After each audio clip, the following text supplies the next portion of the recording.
The pink ribbon to me symbolizes solidarity.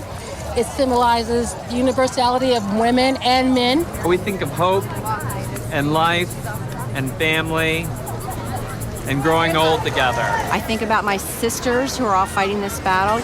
I think of me, like I survived. Hope. Yeah. Check 1, 2, this is a test. Syphilis. Check 1, 2, this is a test. Thank you.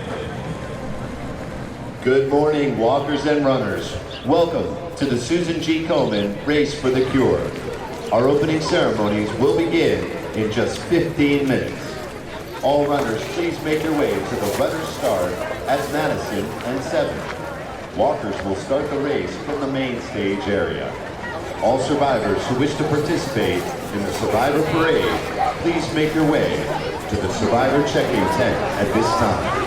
Once again, our opening ceremonies will begin in just 15 minutes. So we're going to go right back out to Angie at the start line.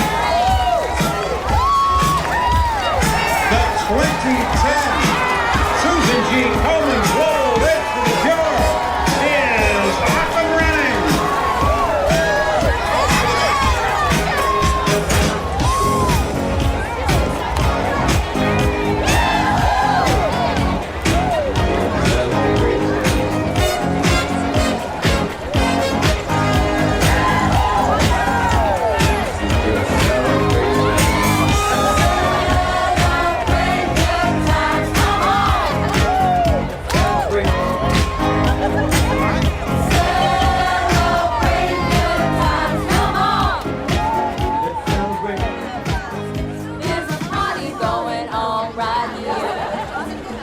It's amazing to see people come together, showing the energy, showing the spirit. It's very emotional.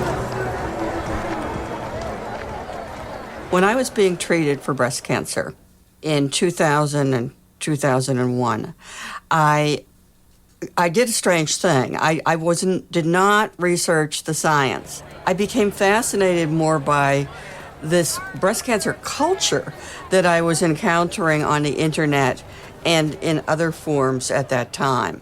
So I turned sort of into an anthropologist and think, what's going on here? You know, what is it with all these pink ribbons and everything?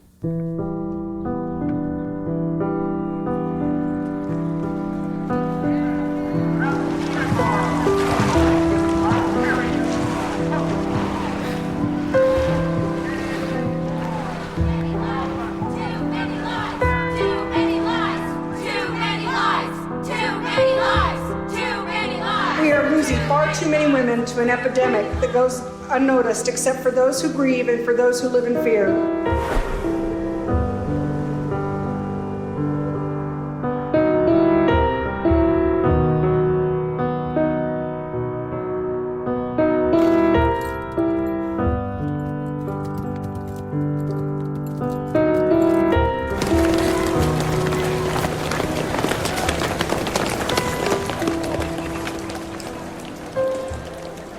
We found sisterhood from other women and looking critically at what was going on with our health care. The sisterhood now is supposed to be supplied by the runs and races for the cure. I mean, what a change. We used to march in the streets. Now you're supposed to run for a cure or walk for a cure or jump for a cure or whatever it is. So I think the effect of the whole pink ribbon culture was to drain and deflect the kind of militancy we had as women who were appalled to have a disease that is epidemic and yet that we don't even know the cause of. There are a lot of people, I've heard many people say, well, anger, not helpful. Actually, anger is helpful depending on what you do with it. And I think if people actually knew what was happening, they would be really pissed off. They should be.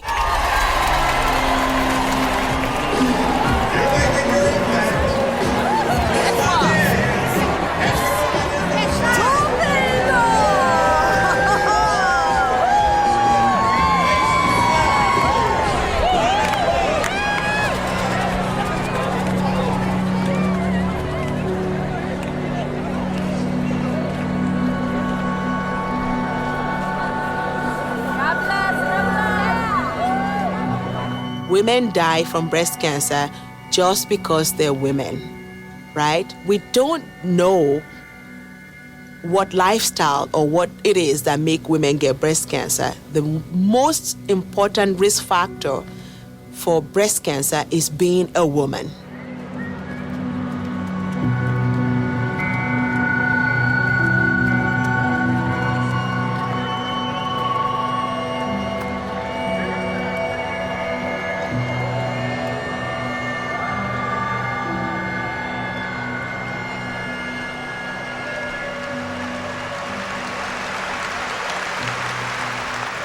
Excessive government spending, taxing, and regulating, no matter how well intended, is a formula for disaster. Volunteer activities and philanthropy play a role, as well as economic incentives and investment opportunities. To be certain, we're talking about America's deep spirit of generosity. But we're also talking about a buck for business if it helps to solve our social ills. With the same energy that Franklin Roosevelt sought government solutions to problems, we will seek private solutions. Well, certainly philanthropy has, for over 100 years, played a central part in American culture. But it wasn't until Reagan came to power that we saw explicit policies designed to shift responsibility away from health and welfare from the government towards private entities, philanthropic organizations, and the encouragement specifically of corporations to participate in that.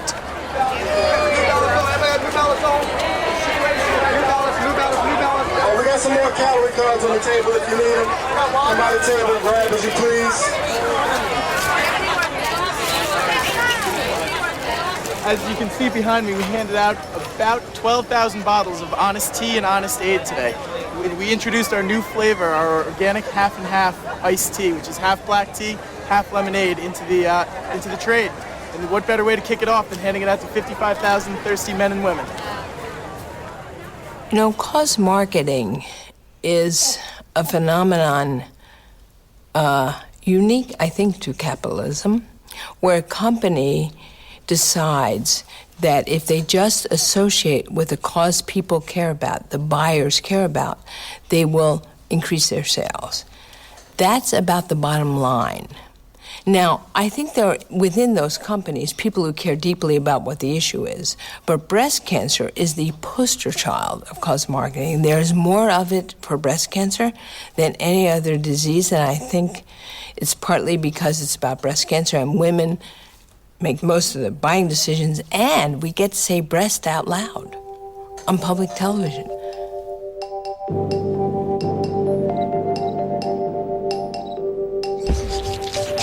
You don't have to look far to find products in pink on store shelves. You know, if one had benefits going towards any kind of charity, I'd probably choose that one, or if it was similar in price, and I knew it was going for a good cause. I keep thinking that we're going to reach saturation point. Certainly when I began researching the book in 1998, I could not have imagined that women would be able to buy products ranging from handguns to gasoline in the name of raising money for breast cancer.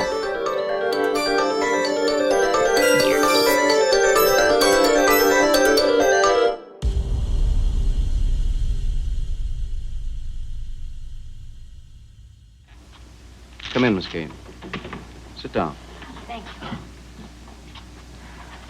I've been reading the laboratory report again. Miss Kane, you require immediate surgery. You have cancer.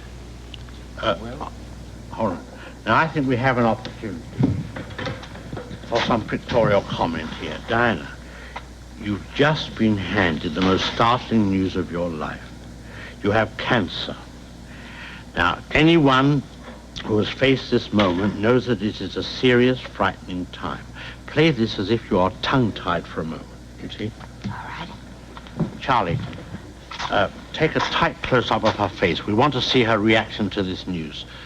Start the action again, Doctor. It means we have to operate to remove the breast. There must be some other way. There are only two ways to cure cancer: surgery and irradiation, Miss Kane.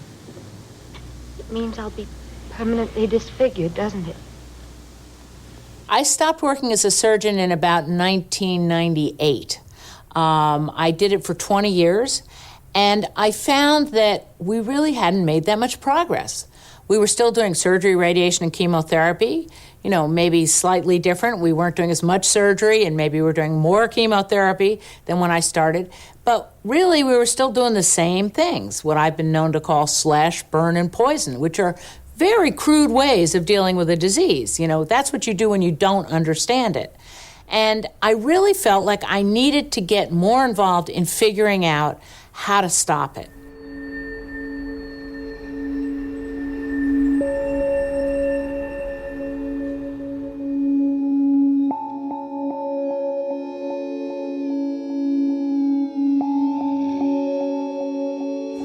We are thrilled that we have been lighting monuments all over the world, and this year 200 monuments will have been lit for breast cancer awareness. So if you see a pink monument that's lit, that should give you a reminder, along with the pink ribbon, which will remind everyone to take care of their breast health. Connect, communicate, conquer.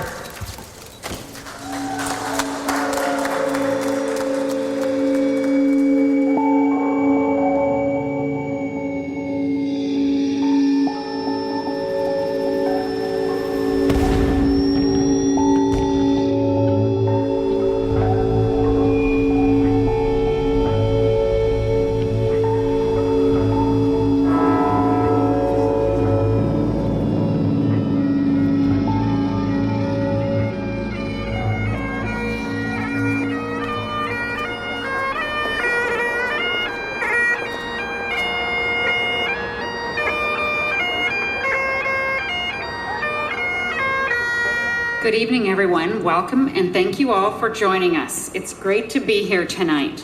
It's our wonderful way to highlight Breast Cancer Awareness Month. Our message is simple. Be vigilant and get regular mammograms. It can save your life.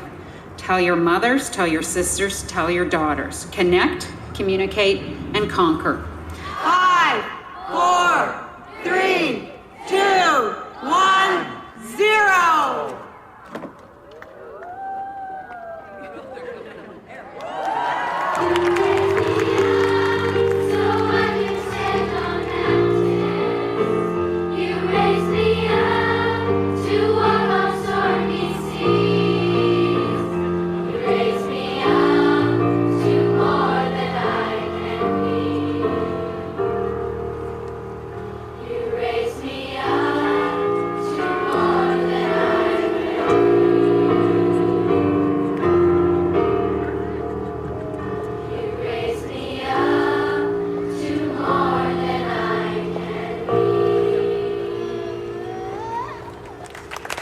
I think that what this ties into is the very warm and fuzzy sort of sentimentality around pink, which is it is supposed to be a comforting thing rather than something that is jarring to people.